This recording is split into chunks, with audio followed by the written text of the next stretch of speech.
Emily, oh, Kevin. While playing with my nephew in the park, I unexpectedly ran into my former boss, who had abruptly left the company 3 years ago after taking 2 weeks of paid leave. She disappeared without giving any reason. Now, standing beside my former boss was a girl who looked about kindergarten age. Back then, I thought she had left to live a happy married life. I'm Kevin, 27 years old. After graduating from college, I joined a small and medium-sized business. I felt I could manage somehow, but once I entered the workforce, I realized how sheltered I had been as a student. Even as a new employee, I understood the importance of initiative and proactivity. However, being shy and reserved by nature, I found it hard to step forward. My colleagues who joined the company at the same time as me were more outgoing and quickly bonded with seniors and supervisors. Meanwhile, I struggled to ask questions, even when I didn't understand something, and just followed along, unsure if I was doing things right. At that time, a senior colleague approached me and asked, "How's your work going?" It was Emily, a senior by 3 years. She was strikingly beautiful, and I became so nervous in her presence that I acted awkwardly. In front of this senior I admired, I fumbled my words while explaining the status of my work. "I should have paid more attention to help you," she said, even though it was my fault for not seeking guidance. Emily immediately offered her support. From then on, she would notice whenever I was struggling and would come to help. At company parties when I wasn't sure where to sit, she'd invite me to join her. Other co-workers and bosses would just say, "He's a quiet guy," and that was about it. But Emily, without teasing, always encouraged me, saying, "Ask anything, and it's okay to make mistakes." Emily was promoted to a supervisor at 28, following the retirement of our department head, Michael. Everyone moved up in rank. Her constant smile, friendly approach, quick thinking, and sense of responsibility made her the obvious choice for the promotion. Even as a supervisor, Emily continued to support her subordinates, including me, and was a kind and reliable presence. She never said anything to diminish our motivation. Thanks to her, I began to gain confidence and show more initiative. I even started to notice myself becoming more proactive. I was initially reserved, but gradually I developed the ability to speak up and take action, making work more enjoyable. However, 5 years after joining the company, Emily suddenly took a day off. She had never missed work due to illness before. I thought it was unusual, but when I asked Michael about her absence, he only said, "She's feeling a bit unwell," without providing any details or knowing when she would return. She might take a break for a while. I heard from Michael, but even after a week, Emily didn't come to work. Another week passed. One day during the morning assembly, it was announced that Emily had resigned. I thought we had built a considerable relationship as boss and subordinate. I felt she could have at least said something before leaving, and I wanted to express my gratitude for all she had done for me. After all, I owe my progress to Emily. But my emails went unanswered. I even tried calling her personally once, only to hear an announcement that it was official. I never managed to get in touch with Emily again. 3 years passed, and I turned 30. I continued to enjoy my work and a fulfilling life. During that year's holiday season, my sister, who had moved to Alaska, returned home for the first time in years, and we planned a family gathering. It had been years since I last saw my niece and nephew. For the first half of the holiday, we went sightseeing and had a barbecue in our backyard. For the second half, we decided to relax at home, but my energetic niece and nephew couldn't sit still and wanted to play. So, along with my sister's family, I decided to go to the large park near our home. Arriving at the park, My nephew excitedly pulled me toward the big slide. As the slide came into view, his excitement peaked, and he let go of my hand, running ahead. As this was happening, I called out to the kids, "Let's take turns, okay?"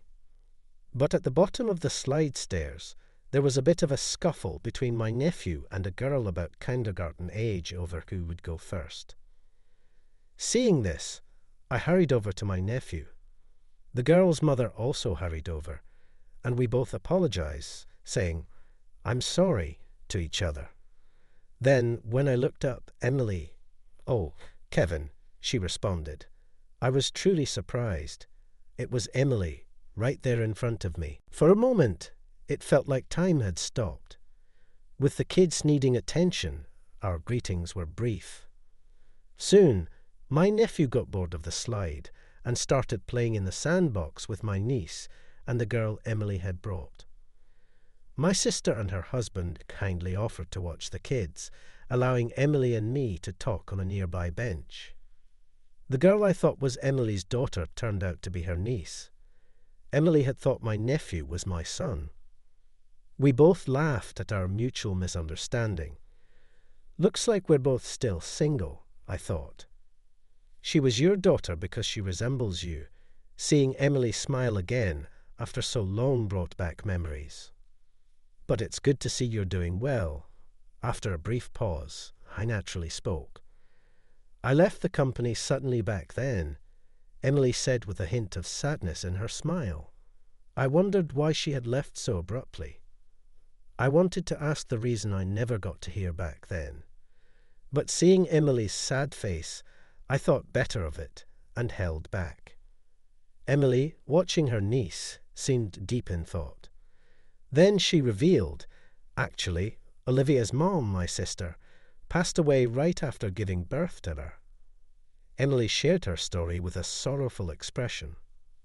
Her sister, a single mother, had complications during childbirth and tragically passed away.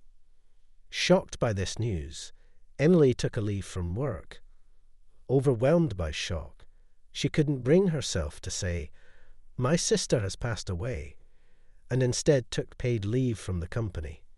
Even after her sister's funeral, the grief of losing her sister wasn't something that could easily fade away. So, she took another week off, citing poor health. The loss of her close sister was devastating, and her parents were equally shattered. Worried about leaving her grieving parents, Emily decided to resign. On her last day of leave, Emily's family home was far from the company. She felt she had no other choice but to resign. Hearing this for the first time, I was at a loss for words. Eventually, it was decided that Olivia would be raised by her grandparents. However, Emily was determined to take her sister's place. After discussions, they agreed to raise Olivia together as a family of 3. To make child rearing easier, they moved from the city to this more rural area. Coincidentally, it was near my parents' home. As we were talking, Olivia came over and said, "Emmy, shall we go home?" "So you're called Emmy," I said with an involuntary smile at the adorable nickname. Emily laughed a bit shyly. "Is this big brother a friend of yours?" Used to being called Kevin by my niece and nephew, I felt a bit shy being called big brother. "Yes, I'm a friend of Emmy."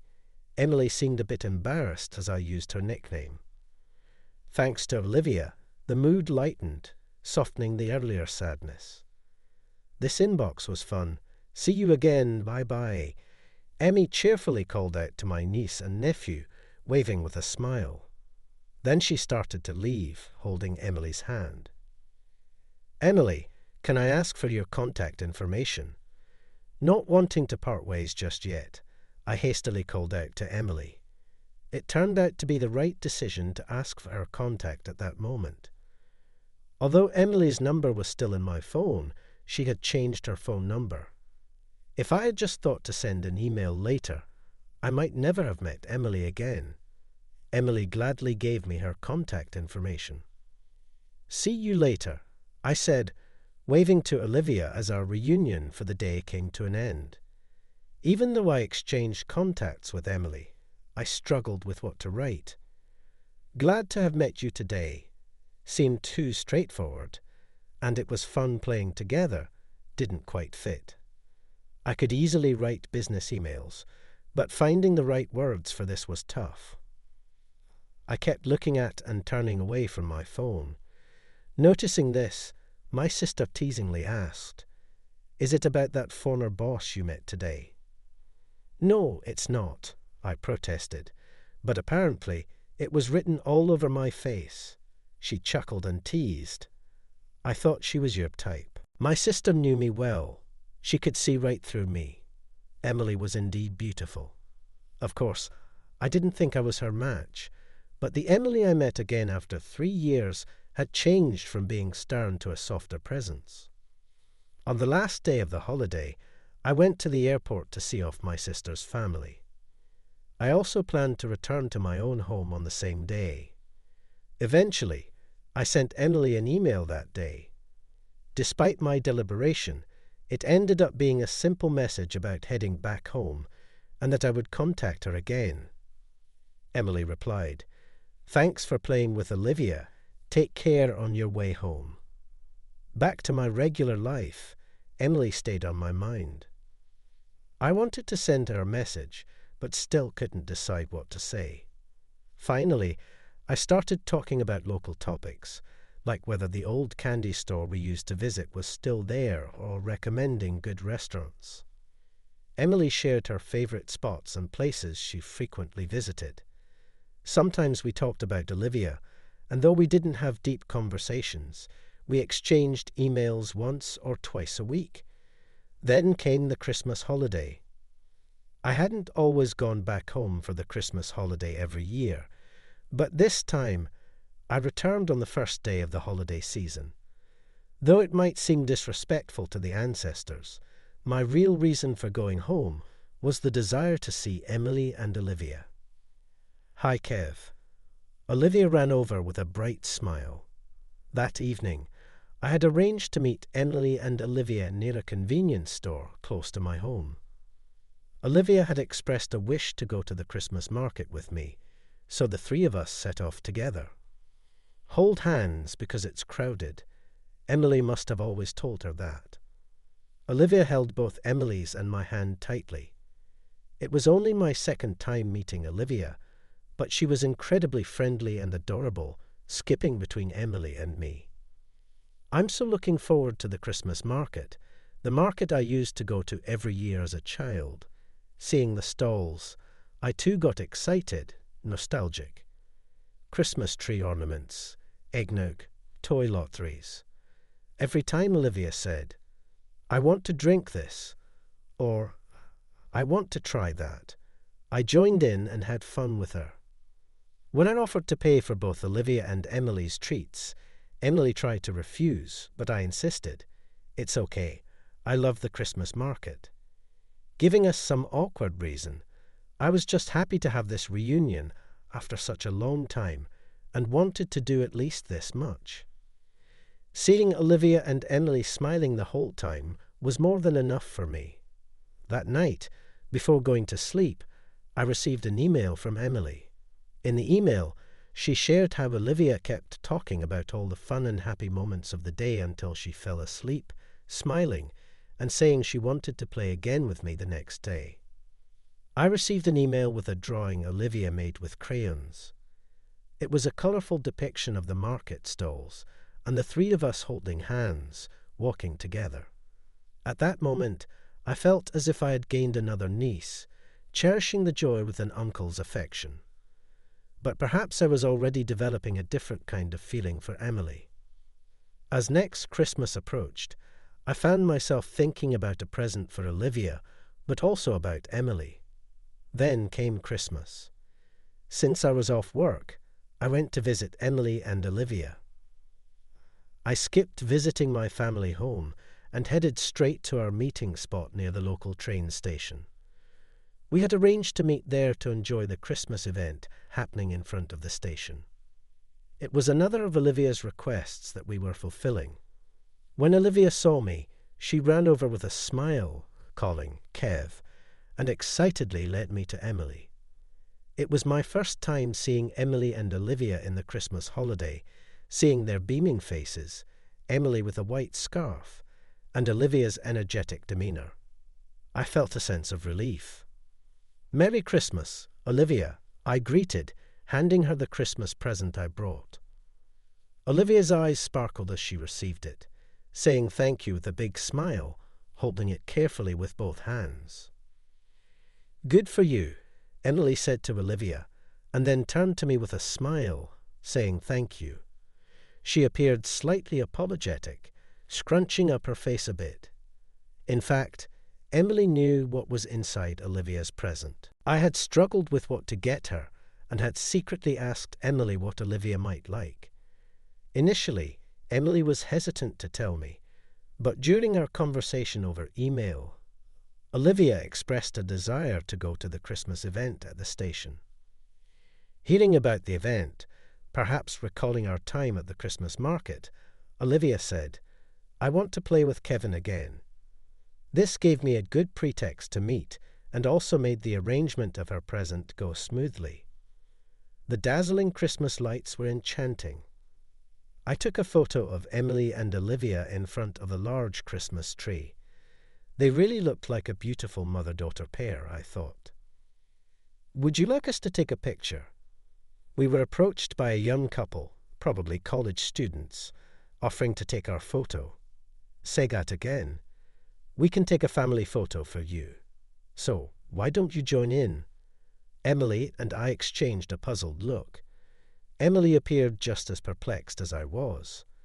Then Olivia, smiling, beckoned us over. I awkwardly crouched next to Olivia, along with Emily, and I also said cheese and had the photo taken. After expressing our thanks to the couple, we looked at the photo they took for us. "Show me," Olivia said, and as I showed her the photo, my eyes met Emily's. She smiled at me. I wondered if her slight bashfulness was just my imagination. Was I imagining her bashfulness? The photo of the three of us, and this time spent together, filled me with happiness and warmth. And then I decided it was time to share something important with her. After dinner at a casual restaurant, I drove Emily and a sleepy Olivia back to their home. Olivia had fallen asleep in Emily's arms, exhausted from the excitement. When we arrived at the house, Emily quietly came out from the entrance. She mentioned that her mother had noticed and had taken over putting Olivia to bed. We sat on a bench in a small park across from Emily's house, and I took a moment to gather my thoughts. I pulled a small package from my bag and handed it to Emily as her Christmas present. "For me?" she exclaimed in surprise and delight. "Can I open it?" she asked. As I said yes, Emily carefully opened the small package. "It's beautiful," she said. The present was a necklace with a small diamond, a gift for Emily.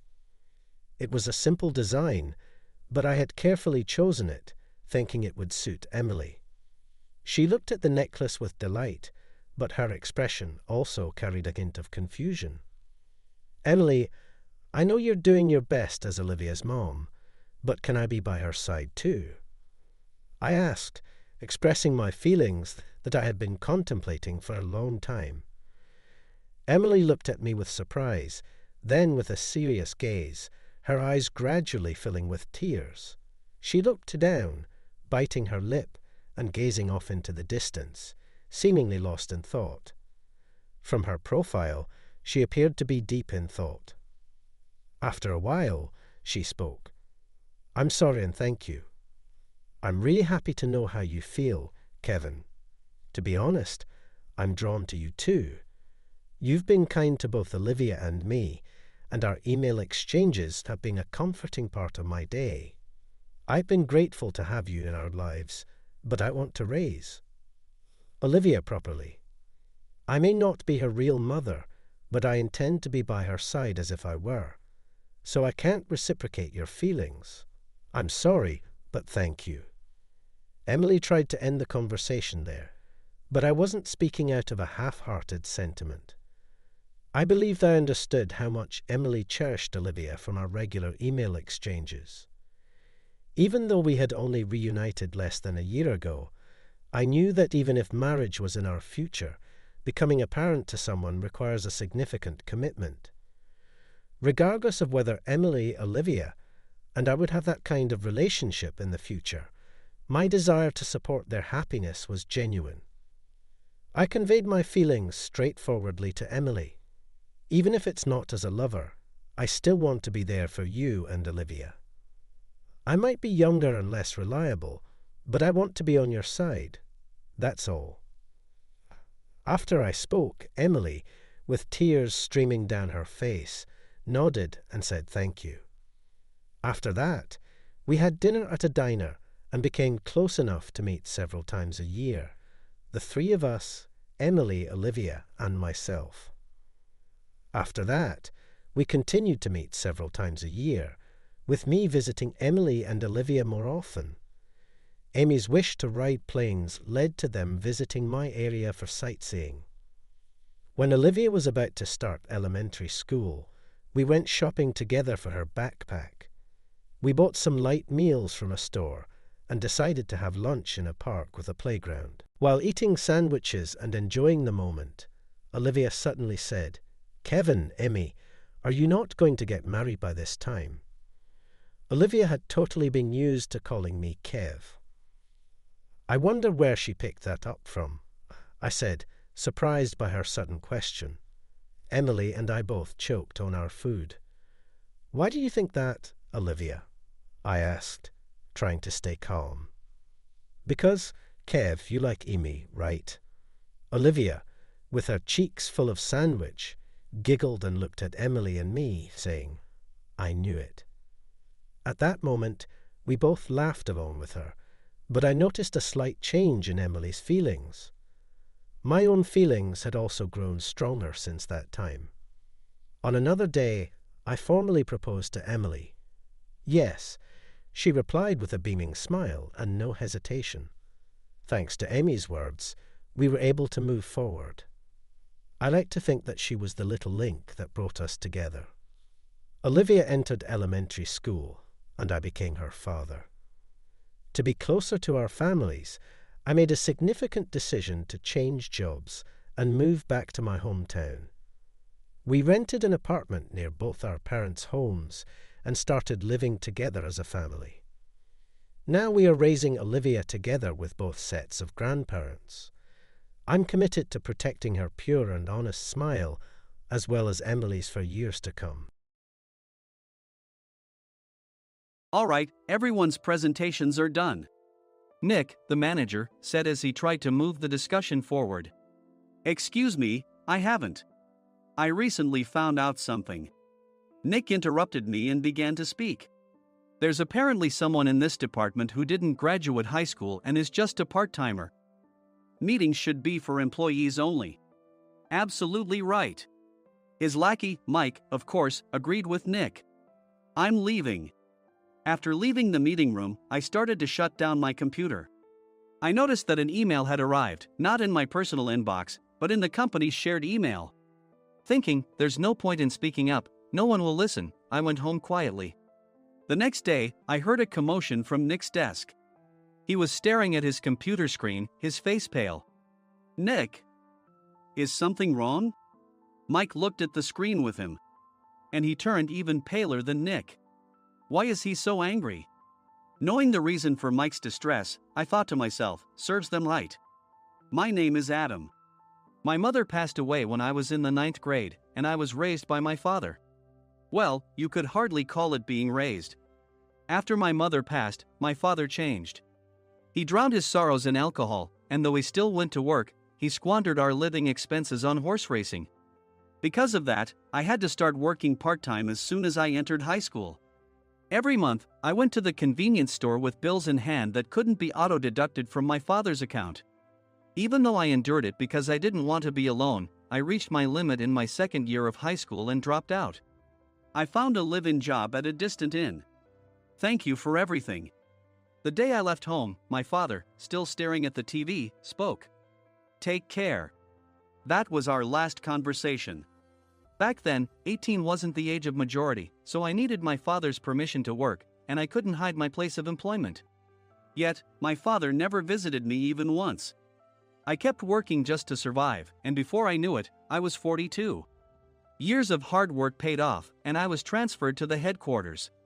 I was thrilled to be recognized by the company, as I thought I'd be working in the field until retirement due to my lack of formal education. Listen up. Our work can change the future of our employees. Don't drag us down. On my first day after the transfer, Nick, dressed in an expensive suit, spoke sternly. There was a reason for this. Our inn was located in a prominent tourist destination, known so well that everyone in the state could sing its commercial jingle. At its peak, we had 5 locations within the state. But that was long ago. Due to financial difficulties and aging facilities, only the place where I had worked for many years and the original establishment remained. I was prepared to lose my job anytime, but now there was a glimmer of hope. With the rise of social media, the tourist area where the inn was located started gaining attention again. Depending on how hard the sales department, where I was transferred, worked, we could either thrive or be forced to give up this prime location to the new hotel chains continuously popping up. For Nick, who had switched careers from another industry to strengthen our sales, this was a battle he couldn't afford to lose. I understood why he had to be strict. I will do my best. Nick sneered at my enthusiastic declaration. Did you not hear what I said? I'm sorry. I thought I was listening carefully. Out of habit from years of customer service, I apologized reflexively, though I had no idea what had offended him. Someone was watching me with a smirk. In this department, there are those who are expected to excel and those who have been shoved here because they have nowhere else to go. You are the latter. It was Mike, the section chief. He's 7 years younger, at 35. But he was called to headquarters much earlier than I was and had been moving around within the headquarters ever since. I'm not jealous, but I can't accept that he's my boss. Graduating from a prestigious university, he has an unusually high pride and caused many problems as a newbie, making things very difficult for me when I was the front desk leader. When I found out Mike was transferred to the sales department a month before me, I was disheartened. Mike is right. With just a middle school diploma, there's not much you can do. Don't even think about achieving results. As if I didn't exist, Nick remarked, I'm thirsty. Mike eagerly ran to the coffee maker. It seems Mike is Nick's lackey. I regretted being happy about my transfer to headquarters, wishing I had stayed on site forever. Send a direct mail to every company on this list by the end of the day. Nick only assigned me tasks that even a new graduate could handle. What? There are over 1,000 companies. You want me to send to all of them by today? Yes, if you and your fellow misfits split the work, even those with nowhere else to go should finish by today. I glanced at the employees typing away expressionlessly. They were worn out from customer service, only thinking about leaving on time, or were women reassigned after having children, with zero motivation for work. Even Sam, a new graduate from the same university as Mike, who was supposed to be among the expected achievers, had no enthusiasm for the job, having joined the company wanting to do customer service. I don't care what they say, I plan to quit anytime, he said. Only Nick and Mike were highly motivated, making all the decisions between the two of them. I originally only wanted to work at the inn to survive and had no particular attachment to this job. I swallowed my words, thinking I had no right to reprimand them. About a month after the transfer, Nick told us with a frustrated look. To commemorate the 50th anniversary, we've decided to create a plan exclusive for one group per day. Originally, Mike and I were supposed to come up with it, but our president, Mr. Thompson, insists on hearing everyone's opinions. So, you all get a chance. As Nick explained, Mike began handing out prints. Make sure not to embarrass Nick. If your ideas are half-baked, you'll have to redo them. It seemed that they had printed his handwritten notes by Mr. Thompson, which included several questions and a section for free responses. It made sense why Nick had to seek our input, given that all responses had to be submitted to Mr. Thompson. We were given a week to think about it, and a meeting was scheduled to compile our ideas. My plan is to let guests enjoy both the old and modern America. Nick began the presentations. Guests would watch a master confectioner at a nearby traditional sweet shop make sweets in front of them. The welcome drink would be premium tea in a bottle. Nick's plan was certainly attractive. After his presentation, Nick called on us to present in the order we were seated. Just as I stood up for my turn. "All right, everyone's presentations are done." "Excuse me, I haven't. I recently found out something." Nick interrupted me. "There's someone in this department who didn't graduate high school and is just a part-timer." He was likely talking about me. I joined the company as a part-timer and was made a full-time employee when I turned 20. That was 20 years ago, so Nick and Mike probably had no chance to know until recently. Meetings should be for employees only. Absolutely right. After that, Nick kept creating opportunities to solicit everyone's opinions, purposefully excluding me from speaking. The meeting unexpectedly heated up and went past the scheduled end time. A few people asked to leave, and the discussion continued with the remaining few. "Still here?" Normally, you'd leave in that situation. Though I had no attachment to the job initially, hearing kind words from customers made me want to make them happier. For someone like me, with nowhere to go, the inn was my home and customer service was my life. I felt pathetic about my current self. "I'm leaving." I left the conference room and started shutting down my computer. I noticed an email had arrived, not in my personal inbox, but in the company's shared email. Thinking no one would listen to what I had to say anyway, I quietly went home. The next day, while preparing the DM as instructed, I heard a commotion from Nick's desk. In his haste to stand up, he hit his knee on the desk. He stared at his computer screen, his face pale. "Nick! What's wrong?" Mike, thinking he should be the first to rush over, approached Nick while still wearing his coat. He peered at the screen with Nick. And he turned even paler than Nick. Why is he so angry? Who is responsible for this company? Nick, more irritated than ever, asked, and Mike answered without checking. Probably Sam. Sam wasn't there because he was attending a morning training session for new hires. Nick gave up on getting angry and returned his gaze to the screen. They were looking at an email that arrived right after the end of the working day yesterday. Apparently, no one, including me, had checked it before leaving. The email was from a large company that used us for their annual employee trips. The president and executives of that company also frequently used our services personally. President of the company, Mr. Mason himself, had declared that neither he nor his company would ever use our services again. Well, some companies cancel their employee trips or stop using our services due to financial struggles. Let's just move on. Mike kept wiping the sweat from his forehead with a handkerchief. Knowing why Mike was so agitated, I quietly watched their interaction. Do you know how much revenue we get from that company? We can find other guests to fill the rooms, but we'll lose the banquet costs, gift shop revenue, rental car fees, and more. Moreover, the gifts were supposed to be prepared by the traditional confectionery shop involved in Nick's proposed plan. If it's known that we incurred such a huge loss at this critical time, Nick's position in the company would be jeopardized. Nick took a deep breath, seemingly trying to calm himself. All right, Mike. Go to New York right now and apologize to Mr. Mason. What? You're coming with me, right? I have urgent work to do. I trust you, which is why I'm entrusting this to you. Please. Mike, believing Nick's sincerity, agreed with a determined look on his face, saying, yes. That's Nick for you. Even if Mike went to apologize, Nick would shift all the blame onto him if the client didn't change their mind. Well, it was Mike's fault to begin with, so it served him right. About 3 hours later, Sam answered a call from somewhere and repeatedly apologized, saying, I'm very sorry. Everyone watched to see what was happening. After ending the call, he informed Nick with a weary tone. When Mike arrived at the client's company, he only made things worse, further infuriating Mr. Mason. He was demanding, get his boss here immediately. It was no wonder Sam was exhausted, dealing with such a call right after returning from training. What is that idiot doing? All right, Adam, you're coming with me. If sacrificing Mike didn't work, then I must be next. Normally, I'd want to refuse at all costs, but I saw an opportunity in this situation. If I can be of assistance, I'd be happy to join you. I obediently followed Nick, and we flew to New York. When we introduced ourselves at the reception, it became clear how serious the situation was, as the receptionist personally escorted us to the president's office. Angry voices leaked through the door, making both Nick and me uneasy. "Excuse me.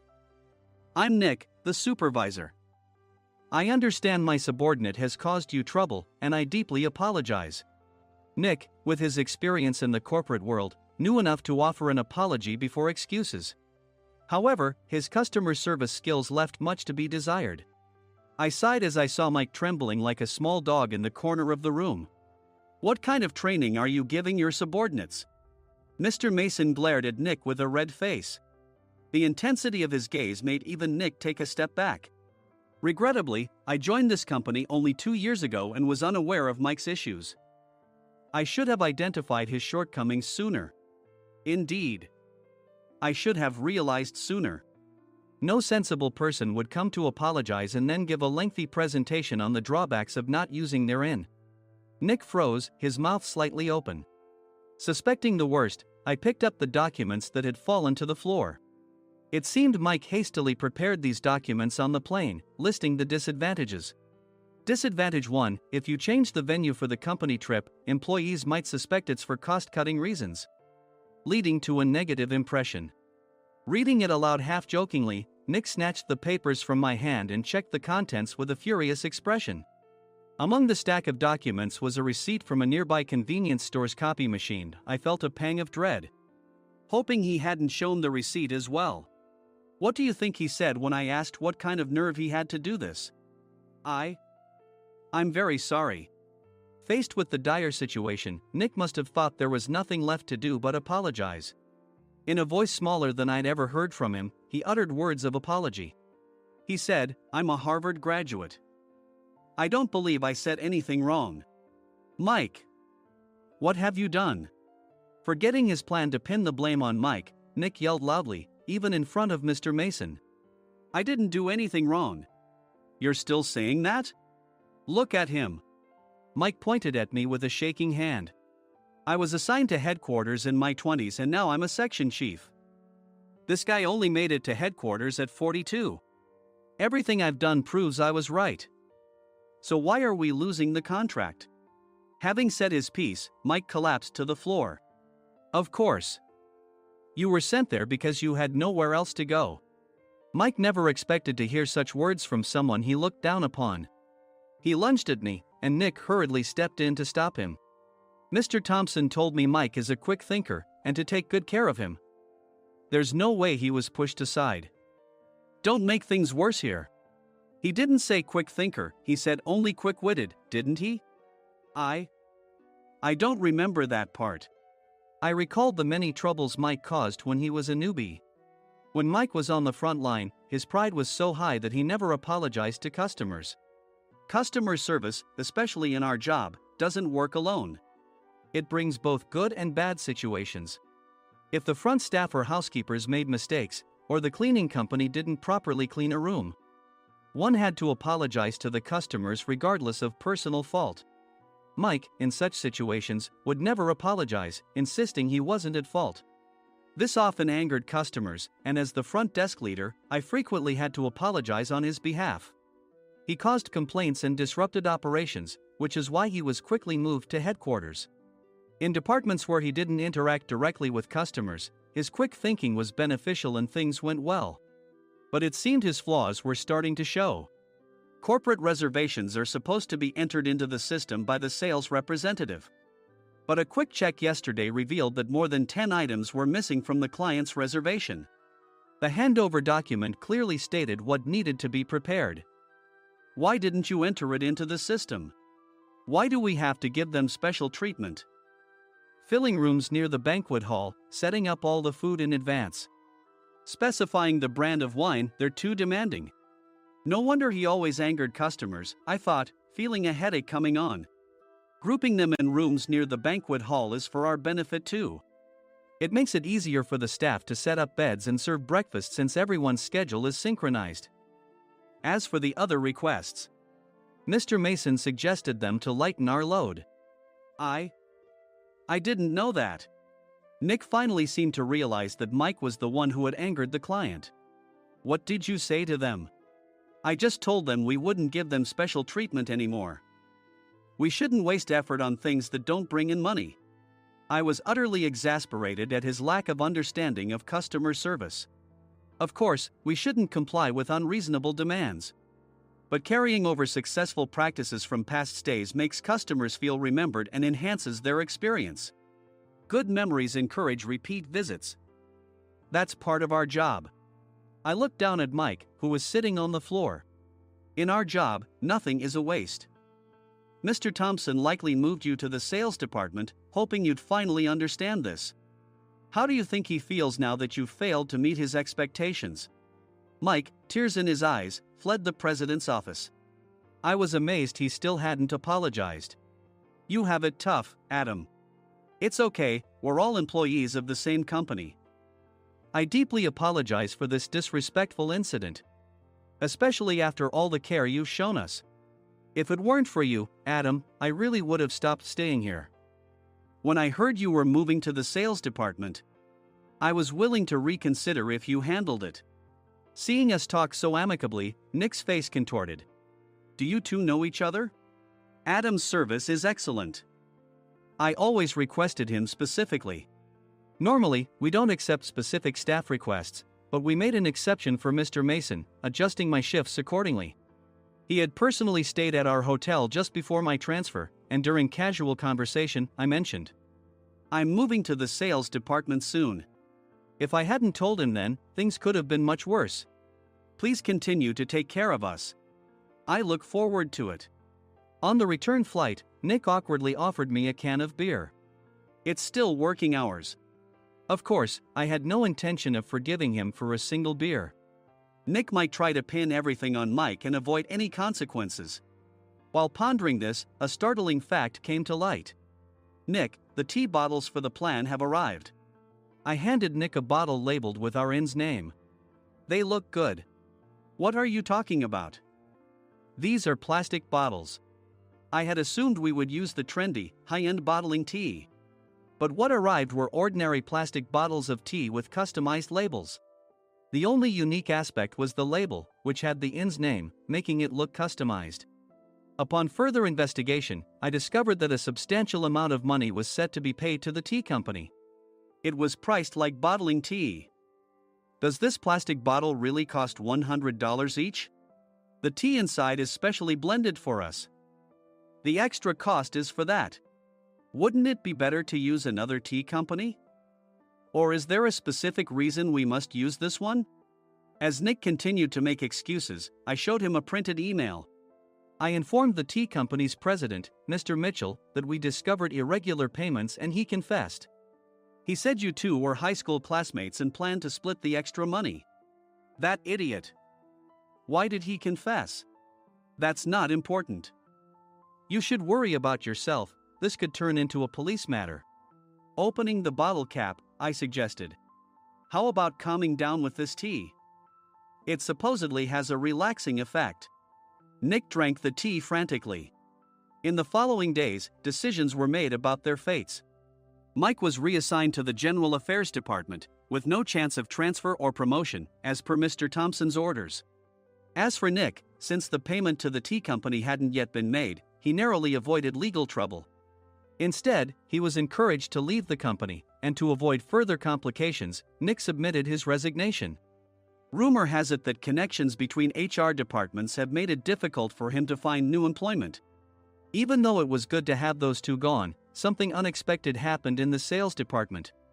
Everyone became motivated and united in refining the 50th anniversary plan. In the end, my plan was adopted. We collaborated with the Tourist Information Center to provide personalized guides. The plan, tailored to the number of guests, was truly special for the 50th anniversary. Hey, is Adam's family coming to stay? I immediately booked that special plan for my family. Sam noticed it on the reservation list and quickly picked up on it. Yes, I'm inviting my father. That's great. I might invite my parents too. I lacked the courage to face my father just as Adam. But here, with the confidence Mr. Mason praised, I felt ready. The 50th anniversary plan was a perfect opportunity to reconnect with my father.